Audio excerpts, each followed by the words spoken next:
I think it's safe to say Samsung finally did it. They turned the flip phone into a daily driver. And that was the biggest thing that I was worried about, and the biggest problem most people had with the original Z Flip, the Z Flip 5G, the Z Flip 3. It had a 3300 milliamp battery, and yeah, the processor was kind of powerful, so it ate up a lot of battery. So when it came to a lot of the stuff we were seeing, I was worried about the Z Flip 4 originally because we didn't know if we were going to get a bigger battery. Of course, the flagship processors, they burn up a lot of energy. So even if they say it gets better energy savings, if the battery's not bigger, it makes you wonder how much better it's actually going to be. Well, from my experience in using this the last couple of days, the battery life is a lot better. And that's good because you get better standby time, you get better overall performance, and the bigger battery goes a long way. So I've been surprised, really, even with my Fold 4, just using it the first day or two, I'm getting well over 6 hours of screen on time, whereas it's like an hour and a half more than what I was typically getting for the same amount of time with my Fold 3. So I thought, hey, this is great. And then using the Flip 4, it's basically the same thing. It's giving about an extra hour and a half, even more in some cases, depending on what you're doing. So that extra battery life, 3700 milliamp, I think they finally might have got it right when it comes to the Snapdragon 8 Plus Generation 1. You hear about this every year. It's more powerful, it's better power efficiency. It's more powerful, it gets better battery life. That's not something that's really worked out. Like with the Snapdragon 888 and the 8 Generation 1, they said that you would get better battery life with the same amount of power or better power. It didn't show up in the day-to-day results. I mean, it just didn't. So I really didn't have a lot of confidence going into the new one where they said the same thing. 30% better battery economy, better battery for the same amount of power, and more powerful. Well, it actually is. And in using it and using this chip and using this phone the last couple of days, yeah, it actually shows up in a big way. So for now, coming from the Z Flip 3, it's been a huge treat because the Z Flip 3 basically, man, I would start it up in the morning, and sometimes 3 or 4 o'clock in the afternoon, I was already reaching for a charger, and this one will get me through the day.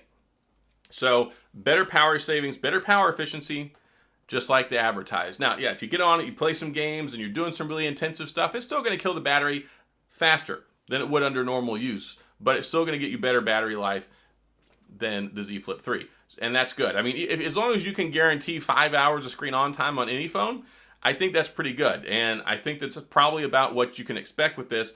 You're going to get better battery life, and it doesn't seem to heat up as much. Now, again, this is very preliminary on that part, but it's only supposed to get better.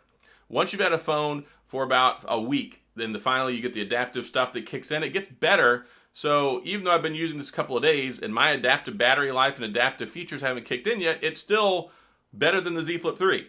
So I think that's a good promise for what we have to look forward to. And we should see even better power economy, better power savings, and stuff like that. Now, it's probably fairly throttled. Samsung does like to control a lot when it comes to the software experience. When you don't need all that power, they kind of keep things turned down.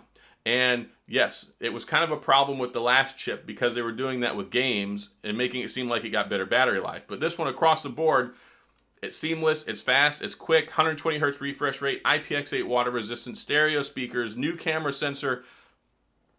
This phone came to play. Like, Samsung showed up with the new Z Flip 4, and they answered basically the problems that most people had. Yes, they didn't change a whole lot of stuff. It doesn't look flashier. It looks basically identical. Yeah, you got some new colors, which help it stand out, but I'm even using my old Z Flip 3 case on here, which is a nicety too. So I like the phone. If you guys have watched my channel for any amount of time, you know that I love flip phones. You know I like cool new technology. It looks shiny. I mean, it is shiny. They've got the shiny edges on it now, the kind of the chrome appearance.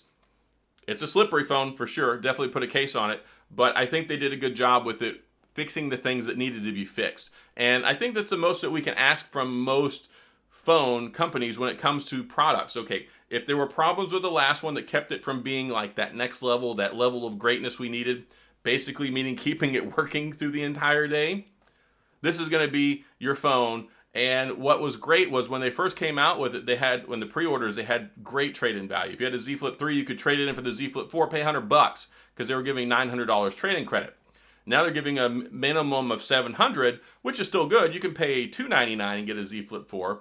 If you like your Z Flip 3, if you wanted a better quality camera, if you wanted better battery life, if you wanted something that was going to get you through the day instead of get you to your car in the afternoon and you have to worry about plugging it in, This phone will go the extra distance, and it gives you the extra juice you need to carry you into the evening, so that way you get a full all-day experience. This is not a 2-day phone.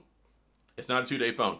But the other nice thing is, you look at it, it actually has the same size battery as the S22, and there's a big difference. Big difference in this. I was getting terrible battery life with the same size battery with the S22 on the Snapdragon 8 Generation 1.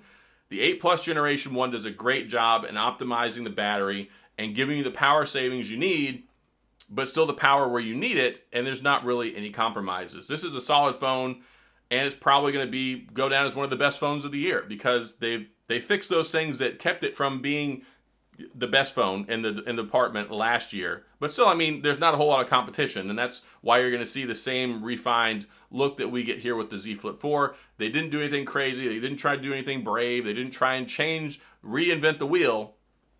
They went back to basics, and they fixed the stuff that most people complained about, and I think that that's a good thing. So I'm going to sign off on this one. That's all I got. The Z Flip 4 battery life definitely better. They fixed the things that needed to be fixed, and they gave us the phone that we should have got last year.